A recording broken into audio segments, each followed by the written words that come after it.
গোপন সংবাদের ভিত্তিতে জানা যায়, সুন্দরবনের কুখ্যাত ডাকাত রাঙা বাহিনীর সদস্যরা সুন্দরবনের শিবছা নদী সংলগ্ন কলাবগী এলাকায় অবস্থান করছে। প্রাপ্ত তথ্যের ভিত্তিতে আজ 26 অক্টোবর 2025 তারিখ রবিবার সকাল 6টায় কোস্টগার্ড বেস মোংলা কর্তৃক উক্ত এলাকায় একটি বিশেষ অভিযান পরিচালনা করা হয়। অভিযান চলাকালীন কোস্টগার্ডের উপস্থিতি টের পেয়ে ডাকাতরা পালানোর চেষ্টা করে। পরবর্তীতে আভিযানিক দল ধাওয়া করে সুন্দরবনের দুর্ধর্ষ ডাকাত রাঙা বাহিনীর প্রধানকে দুটি একনলা বন্দুক এবং 6 রাউন্ড তাজা কার্তুজ সহ আটক করতে সক্ষম হয়।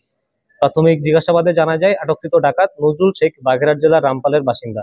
সে দীর্ঘদিন যাবৎ তার বাহিনী নিয়ে সুন্দরবনে ডাকাতি করে আসছিল। এছাড়াও গত 31 জুলাই 2025 তারিখ রাঙা বাহিনী সুন্দরবনের জঙ্গলবাড়ি এবং বনবিবি রিসোর্টে চাঁদা দাবি করে চিঠি দিয়ে আসে। এরপর থেকেই উক্ত বাহিনীকে আটক করার অভিযানে নামে কোস্টগার্ড। উল্লেখ্য, গত 12 সেপ্টেম্বর 2025 তারিখ অস্ত্র ও গোলাবারুদ সহ রাঙা বাহিনীর 2 সদস্যকে আটক করা হয় এবং জিম্মি থাকা 4 জেলেকে উদ্ধার করা হয়। জব্দকৃত অস্ত্র, গোলাবারুদ এবং আটককৃত ডাকাতের পরবর্তী আইনানুগ ব্যবস্থা গ্রহণের কার্যক্রম প্রক্রিয়াধীন রয়েছে। সুন্দরবনকে দোষমুক্ত রাখতে বাংলাদেশ কোস্টগার্ডের এই ধরনের অভিযান ভবিষ্যতেও অব্যাহত থাকবে।